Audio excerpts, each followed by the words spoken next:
Bonjour à tous, comme vous l'avez vu, aujourd'hui on se retrouve pour une nouvelle interview. Il y a quelques temps, je me suis rendu au laboratoire Palévoprime à l'université de Poitiers, que vous devriez connaître si vous avez vu la première interview de la chaîne. Cette fois-ci, j'ai eu la chance de pouvoir m'entretenir avec Jean-Renaud Boisserie, qui va nous parler de quelques aspects du métier de paléontologue. J'espère que vous trouverez cet entretien très intéressant et enrichissant, et sur ce, je lui laisse la parole.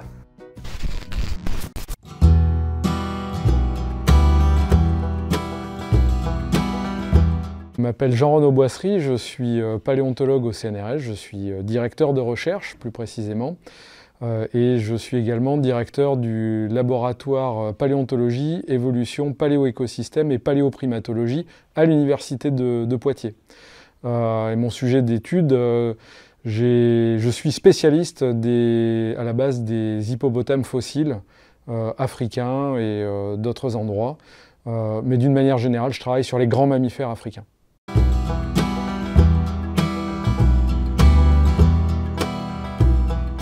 Alors mon parcours, j'ai effectué ce qu'on appelait à l'époque un baccalauréat D, c'est-à-dire avec une spécialité plutôt sciences naturelles. Et à la suite de ce doctorat, je suis parti dans une prépa, une classe préparatoire, on appelait ça agro, je ne sais pas si ça s'appelle encore comme ça, aussi avec une dominante sciences naturelles, qui m'a amené à Poitiers.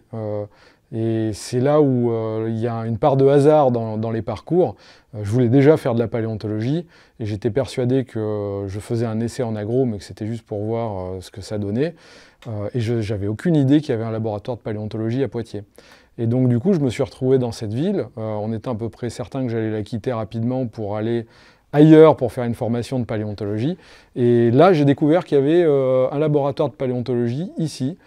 Et donc j'ai poursuivi l'ensemble de ma formation jusqu'au doctorat sur Poitiers, alors avec un petit intermède à Montpellier, parce qu'à l'époque, ce qu'on faisait après la maîtrise, donc le M2 actuellement, le DEA à l'époque, se faisait à Montpellier. Puis après, j'ai enchaîné sur un doctorat de paléontologie au sein de ce laboratoire, sous la direction de Michel Brunet et de Patrick Vigneault.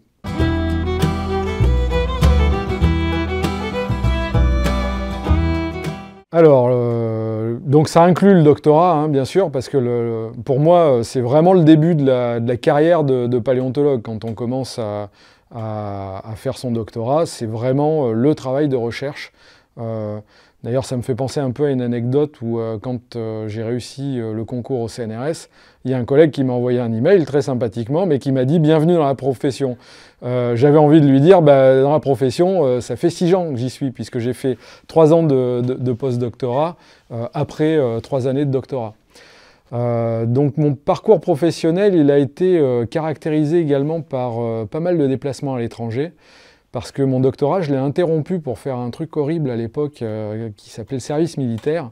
Mais moi, j'ai eu la chance de le faire dans des conditions tout à fait idéales, pour un paléontologue en tout cas, puisque c'était un poste de coopérant du service national à Addis Abeba, en Éthiopie. Et ce poste devait servir à notamment réorganiser les collections de paléontologie du musée national d'Éthiopie. Donc j'ai pu faire de la paléontologie pendant ce service militaire qui n'était pas très militaire. Ça a eu énormément de conséquences pour la suite des opérations pour moi, parce que j'ai commencé à travailler sur des fossiles éthiopiens. Au départ, je travaillais uniquement sur le Tchad. Il y a eu donc pas mal de collaborations qui se sont nouées en Afrique orientale, qui m'ont amené en postdoc à l'Université de Californie à Berkeley chez Tim White et Claire Cowell. Claire Cowell qui nous a quittés depuis et Tim qui anime toujours une équipe de recherche dans la vallée de l'Awash en Éthiopie. Puis j'ai été recruté par le CNRS au tout début de l'année 2006 au Muséum national d'histoire naturelle. C'est un endroit d'où je garde d'excellents souvenirs. J'ai passé de très bons moments là-bas. Par contre, j'étais peut-être un peu isolé thématiquement, puisque mon centre d'intérêt principal, ce sont les grands mammifères africains contemporains de la lignée humaine, et donc ce qui concerne la lignée humaine.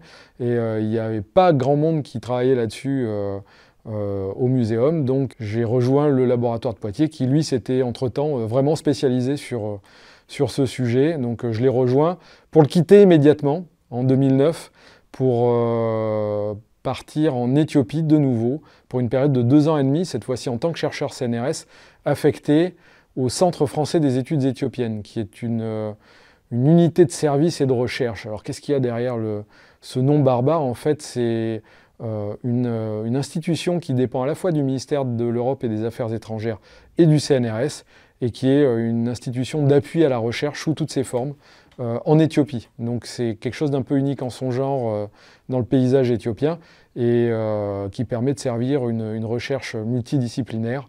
Ça va des sciences humaines jusqu'aux sciences de la Terre, et ça passe par de l'archéologie, de l'histoire, de la paléontologie. Et donc j'ai fait 2 postes, deux affectations là-bas, de 2009 à 2011, et par la suite de 2015 à 2017. Et en 2018, je suis revenu ici pour prendre la direction du laboratoire.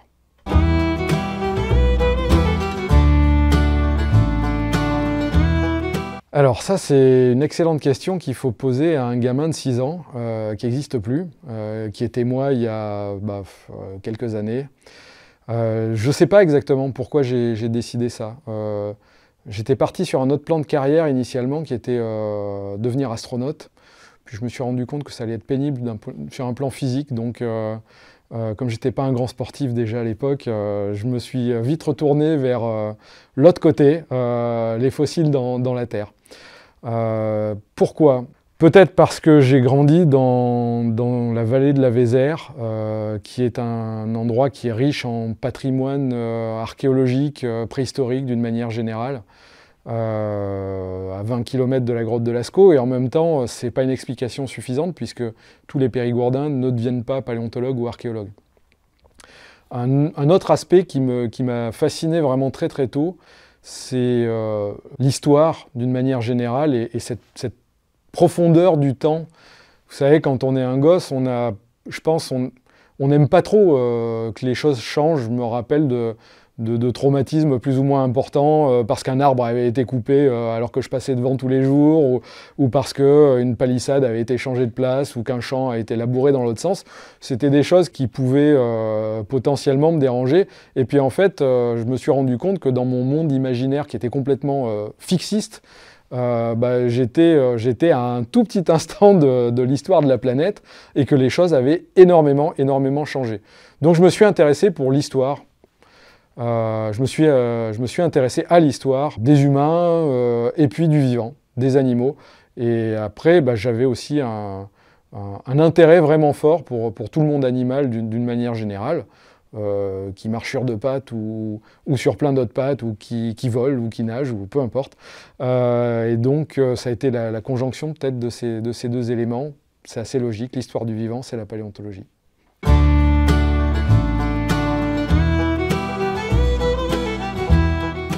Alors, le travail de chercheur, il est extrêmement multiforme. Donc c'est un travail qui commence sur le terrain, par l'acquisition des données de base qui sont les fossiles, d'aller chercher les fossiles. Donc ça demande de partir dans des pays qui sont plus ou moins loin, dans des contrées plus ou moins lointaines et compliquées. Nous, c'est souvent le cas dans le laboratoire. On travaille beaucoup dans les pays tropicaux, parce que un de nos thèmes de recherche importants, c'est l'origine et l'évolution des primates.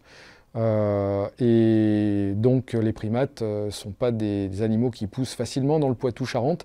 Ils se développent plutôt en zone tropicale, donc il faut toujours aller les chercher dans ces zones-là. Donc cette phase de terrain implique beaucoup de voyages, beaucoup de préparation, de la logistique. Ensuite, on a toute une phase d'acquisition des données sur les fossiles. Donc ça veut dire étudier les fossiles, observer leur morphologie, faire de l'anatomie comparée. Et ça également, c'est souvent à l'étranger, parce que les fossiles qu'on découvre, c'est le patrimoine national des pays où on les découvre, et ils sont souvent amenés à rester sur place dans les institutions locales, ou à être exportés de manière temporaire, et puis à revenir dans ces institutions au bout d'un moment. Donc d'une manière ou d'une autre, on va les étudier dans des musées à l'étranger. Aux côtés de ce temps d'étude, donc après il y a du temps d'analyse. Alors ça, on peut le faire retourner à la maison.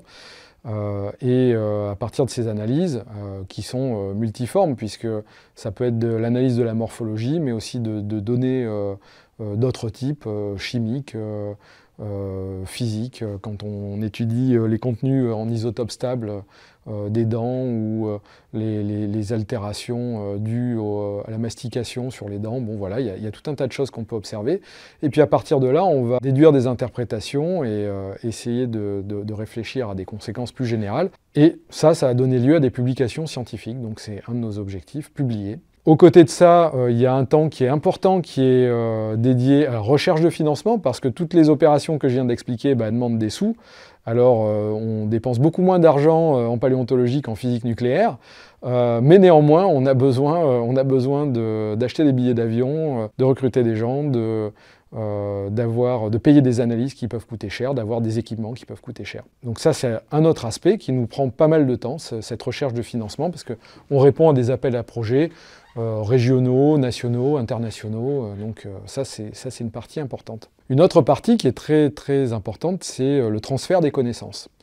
Ce transfert des connaissances, il a lieu de plusieurs manières. D'abord, pour tous les collègues qui sont chercheurs et à la fois enseignants, donc les collègues de l'université, eh bien, il y a une part statutaire et importante d'enseignement, en principe 192 heures, auprès des étudiants de l'université. Alors moi, je suis chercheur chez CNRS, donc j'enseigne, mais très peu. Mais j'enseigne, même si je ne suis pas obligé à faire ça. Pour moi, ça reste important de garder ce contact avec les étudiants. Dans ce transfert des connaissances et dans cette part de formation, il y a aussi une part de formation des doctorants. Alors eux, on ne leur fait pas des cours, mais on les encadre dans leurs travaux. C'est vrai aussi dans une moindre mesure pour les post-doctorants. Donc il y a toute une part d'encadrement, de gestion de la recherche à travers ces aspects-là. Il y a un autre aspect encore dans ce transfert des connaissances, c'est tout ce qu'on est amené à faire auprès du public. La paléontologie intéresse beaucoup de gens, donc on est amené à rencontrer les médias, à être interviewé. Alors c'est parfois pour Paléogie, c'est d'autres fois pour des journaux scientifiques ou pour des quotidiens généralistes, ou bien on donne des conférences, on monte des expositions en partenariat avec des gens comme l'Espace Mendes France, par exemple, à Poitiers, qui est un CCSTI. On est amené à réaliser des documentaires, bon voilà. Donc tout un tas de choses pour transférer en fait, les résultats de notre recherche au grand public, parce que la destination finale, c'est ça. C'est vraiment un aspect absolument fondamental de ce que nous faisons, je pense. Et puis, il y a toute une part qui est beaucoup moins agréable, qui est la part administrative, qui est croissante pour nous, chercheurs. On passe beaucoup de temps à des tâches administratives qui sont liées à la gestion de la recherche, mais aussi à l'organisation des enseignements, etc., etc. Ce qui est très bien, parce que ça prouve que nos institutions, nos tutelles nous font une confiance absolue, et en même temps, ça n'est pas partie prenante, normalement, de la définition de notre travail. Et quand un chercheur passe plus de la moitié de son temps à faire de l'administration au lieu de faire tout le reste que j'ai cité avant, eh bien c'est un petit peu problématique.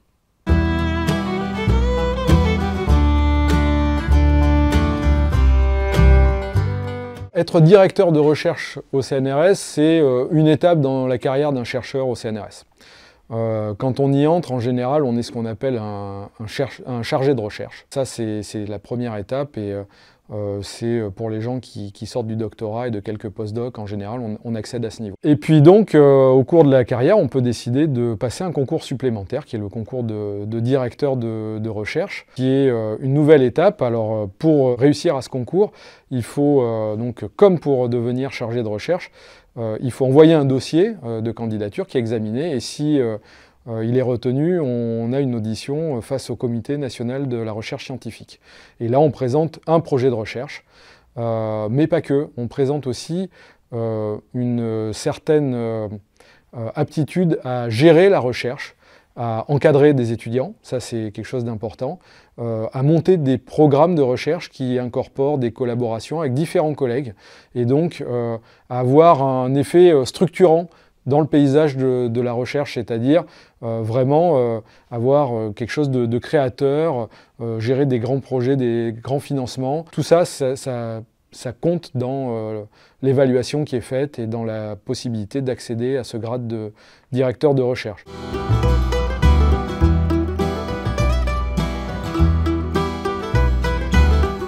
Alors, je peux d'abord vous dire, a priori, ce que ça n'est pas être directeur d'un laboratoire, parce qu'il y a sans doute des idées fausses qui circulent, y compris dans le monde académique, sur ce poste. D'abord, ce n'est pas un poste de pouvoir.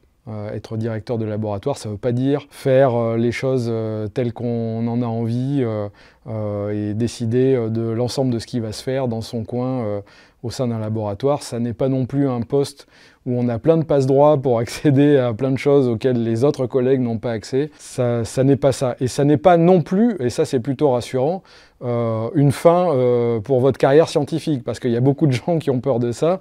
Et c'est vrai que c'est extrêmement chronophage, mais on doit pouvoir continuer à développer une recherche à côté de ce poste. Alors qu'est-ce que c'est qu'un poste de directeur, qu'est-ce que c'est qu'être directeur d'un laboratoire, comme ici à Palais-Vauprime? C'est d'abord un poste de responsabilité. Vous êtes le responsable de ce que fait le laboratoire, donc ce qui est bien et ce qui est moins bien. Vous êtes responsable d'absolument tout, et donc par rapport à ça, vous êtes l'interface avec les tutelles. Ensuite, être directeur de laboratoire, je pense, c'est un poste qui vise à impulser une certaine direction dans la politique scientifique d'un laboratoire. Et donc, voir avec les collègues comment on peut faire évoluer les choses, quelles sont les directions à prendre nouvelles. Donc, essayer de faire un peu la synthèse des idées des uns et des autres et de conduire les choses dans ce sens-là. Bien évidemment, c'est également valoriser et défendre les résultats acquis par un laboratoire. Donc ça, c'est un autre aspect extrêmement important, que ce soit auprès de nos partenaires, de nos collaborateurs ou de nos tutelles et bien entendu du public en général. Je dirige le laboratoire ici depuis un peu moins d'un an, c'était le 1er janvier 2018. Donc j'essaye de faire ce travail avec enthousiasme et pour l'instant sans trop d'amertume ni de cynisme. Je pense que ça peut venir avec le temps, je connais des exemples, mais j'essaierai de m'arrêter avant. J'ai pas eu de formation particulière pour faire ce travail. Il en existe. Il en existe, le CNRS n'oublie pas les collègues qui sont dans cette position, donc ils proposent des formations, il peut y en avoir dans les universités également, comme à l'université de Poitiers. Par contre, je n'ai pas eu jusqu'à présent le temps de participer à ces formations. Animer un laboratoire de recherche, c'est également tâcher de gérer aussi bien que possible les aspects financiers, ça c'est relativement simple, et les aspects humains d'un laboratoire. Ça peut être plus ou moins compliqué, il y a des énormes laboratoires où ça peut être extrêmement compliqué de gérer le côté ressources humaines. Nous, on est un petit laboratoire, entre guillemets, puisqu'on est une trentaine de personnes, donc c'est beaucoup plus simple. Mais ça fait partie des responsabilités et c'est un aspect qui est extrêmement important.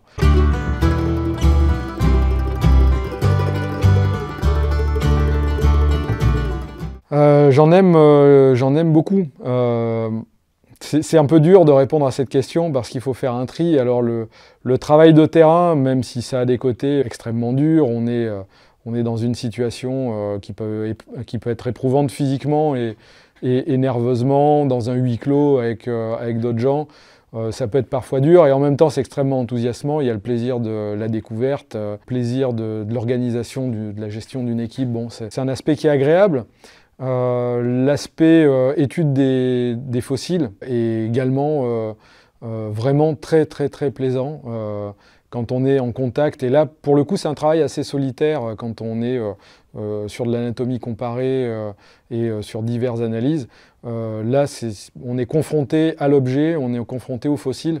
Et ça, c'est un très bon moment du travail de paléontologue.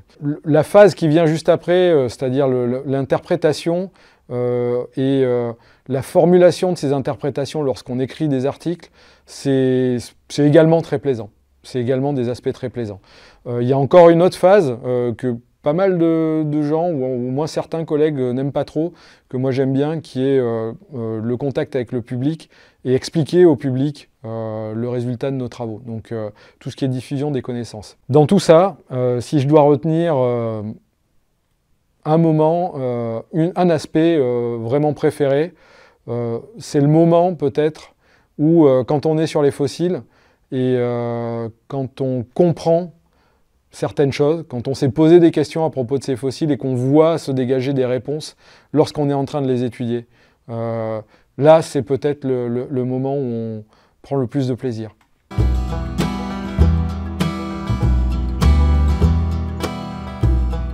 Donc en dehors des tâches administratives, bien évidemment, l'aspect qui me déplaît le plus probablement, c'est le fait que, et ça c'est une frustration énorme, on est confronté à des organismes vivants qui sont éteints, qui sont morts depuis très longtemps, et on n'a que quelques éléments de ce qu'ils étaient.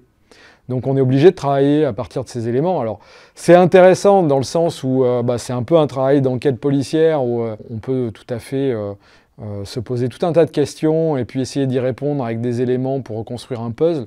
Et en même temps, on sait parfaitement qu'on n'aura jamais les parties molles, qu'on ne pourra jamais observer les comportements, je ne sais pas moi, d'un dinosaure ou d'un reptile mammalien d'il y a plus de 200 millions d'années, ou d'un hippopotame d'il y a 8 millions d'années, ou de toutes ces formes de vie. On n'aura jamais ces éléments-là et donc il nous manquera toujours une partie de la compréhension de ce qu'ils étaient. Ça, c'est très frustrant, c'est très dommage. Et si on pouvait inventer une machine à remonter le temps pour vérifier un certain nombre d'hypothèses que nous formulons, ça permettrait de pallier un peu à ça.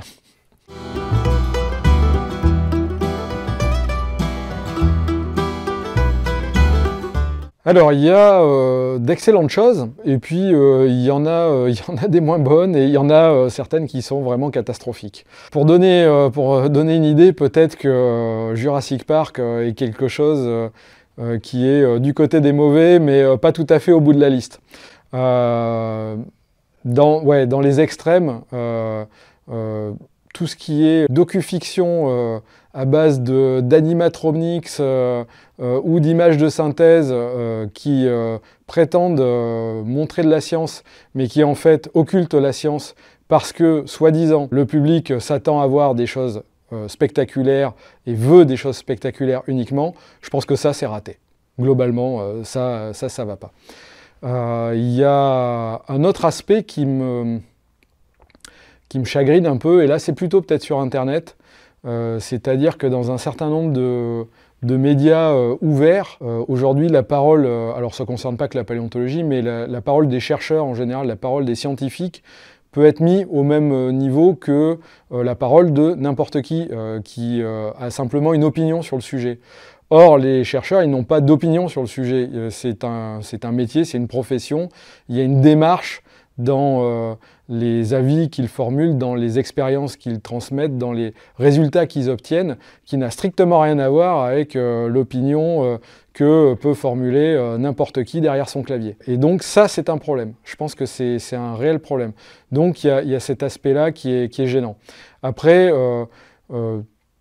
tout ce qui peut toucher, émerveiller le public, tout en faisant passer des vrais morceaux de science dedans et en faisant comprendre ce qu'est la démarche scientifique, ça c'est plutôt du côté des bonnes choses. Et il y en a bien évidemment, il y a des chaînes YouTube qui sont excellentes, il y a des documentaires qui m'ont plu au cours de ces dernières années.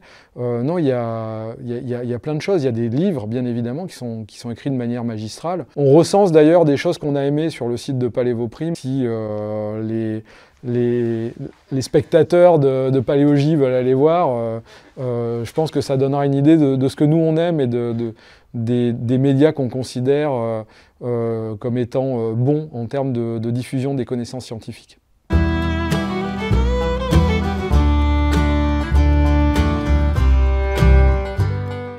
Oui, alors il y aurait certainement des choses à changer, c'est-à-dire peut-être dans la tête des journalistes et des gens qui réalisent des documentaires, d'essayer de gommer cette idée qu'il faut absolument faire du spectaculaire. Ça, c'est regrettable, parce que la science en pâtit forcément, parce qu'on déforme les résultats, alors que je pense que vraiment, il ne faut pas penser que l'audience publique a besoin obligatoirement de quelque chose d'absolument phénoménal, et que globalement les gens ils sont suffisamment équipés entre leurs oreilles pour comprendre ce que les chercheurs ont à leur dire, à partir du moment où c'est expliqué de manière assez claire.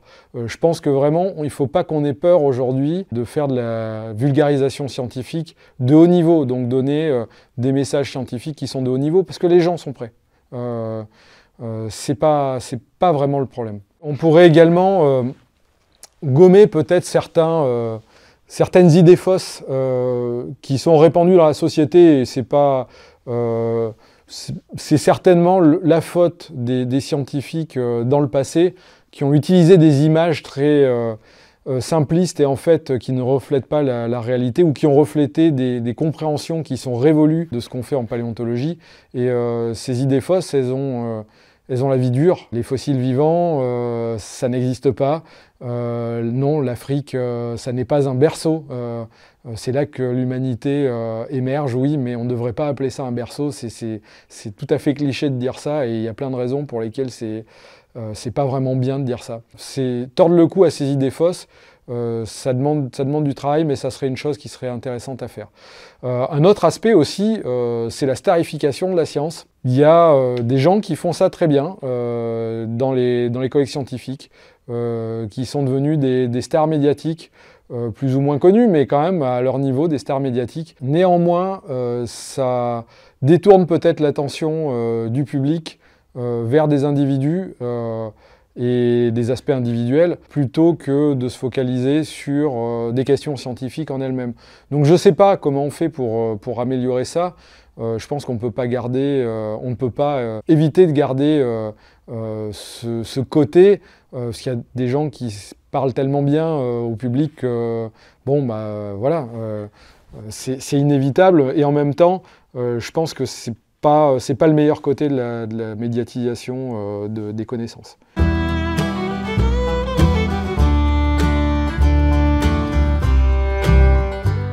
Alors, ce qui va se passer dans mon activité prochainement, c'est des réunions, du remplissage de formulaires, bon, j'y reviens encore, concrètement et de manière beaucoup plus intéressante. Je travaille depuis de longues années sur la révision d'une lignée d'hippopotames qui ont vécu dans le bassin du Turkana en Afrique orientale. C'est un registre qui est splendide, parce qu'il y a énormément de matériel. Et qui s'est passé plein de choses. Donc ça, c'est un travail de très longue haleine que j'espère boucler à un horizon relativement proche. Il y aura un certain nombre de papiers qui découleront de ça, mais en gros, c'est comprendre toute cette évolution et comprendre quels en sont les facteurs, pourquoi on voit des espèces apparaître, pourquoi ces espèces évoluent de telle et telle manière, en réponse à quels facteurs. Voilà, bon, ça, c'est quelque chose qui occupera beaucoup de mon temps de recherche dans les mois à venir. Un autre aspect, mais ça c'est un travail de fond que je mène depuis une dizaine d'années, c'est les travaux, alors c'est dans ce même bassin, mais à une échelle un peu différente. Dans la vallée de l'Omo, en fait, je dirige une mission de recherche qui est multidisciplinaire.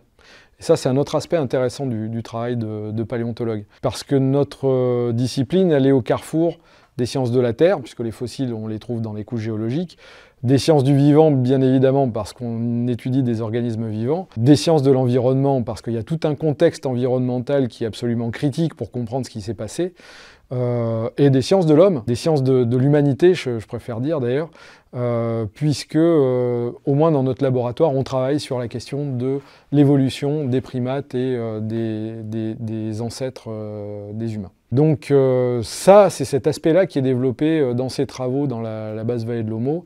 Et donc je dirige chaque année une mission de recherche là-bas qui peut compter entre 30 et 40 personnes.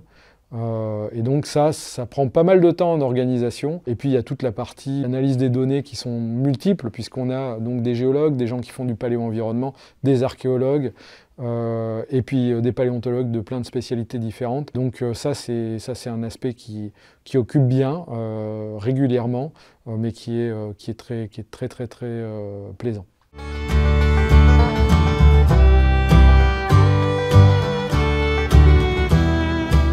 Alors, je leur dirais tout d'abord d'avoir cette vision, ce dont je parlais, multidisciplinaire et même transdisciplinaire. Alors, quelle est la différence entre les deux? Multi, ça veut dire plein de disciplines qui travaillent aux côtés les unes des autres. Transdisciplinaire, c'est les mêmes, mais qui échangent les données entre elles et qui réussissent à vraiment travailler ensemble. Donc, comme nous, on est par définition au carrefour de grands champs disciplinaires, il faut avoir cet esprit d'avoir envie de s'intéresser à plein de choses différentes. Donc ça, c'est important. Il ne faut pas juste se focaliser sur les fossiles, il faut prendre en considération plein d'autres choses. Après, les paléontologues, il y en a assez peu de formés chaque année, il y en a encore moins de recrutés. Donc un aspect important, c'est quand on a vraiment envie de faire ce métier, il faut surtout pas se décourager.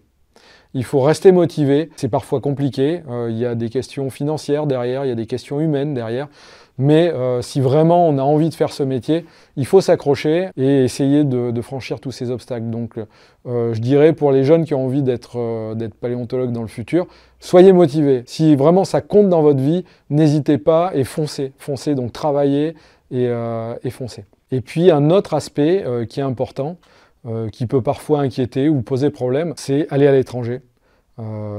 Parce que souvent, dans le cours d'une carrière, on est amené à de nombreuses reprises à faire des séjours à l'étranger qui peuvent être relativement longs parfois, en particulier quand on est dans le début de cette carrière. Et donc ça, c'est un aspect qui peut être parfois un peu impressionnant, mais il ne faut pas hésiter à se lancer parce que c'est d'une richesse et pour la vie de tous les jours même, c'est vraiment, ça apporte énormément et donc il ne faut pas être rebuté par cet aspect, il faut s'y lancer corps et âme.